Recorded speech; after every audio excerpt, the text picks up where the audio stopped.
suspension kereta ni begitu gap lah, gap. Nampak build for tough lah. Kemodenannya, dia punya rugged stylenya. So, boleh menarik perhatian lah. Very nice. Very rugged nice. lah. Satu. Rugged. Ganas. Unik lah, unik.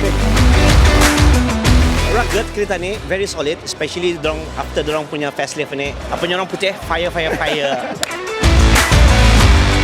Latest SPARTAN ni nampak ganas, nampak meriah lah. Dari segi punya body kit, lampunya. I think this car is very good in the off-road. It's really very nice, you know, the look very compact car. Macam GWM. Lawa. Rugged. Basar. Besar. Apa yang besar itu dia lo? Dia punya bodinya. Bodinya. Lagi? Macam GWM. Macam GWM juga lagi. Cantik lah, cantik.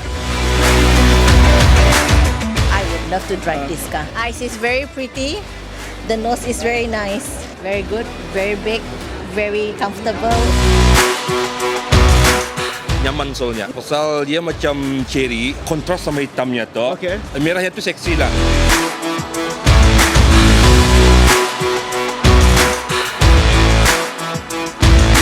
We've just launched our Tank 300 just this year in January.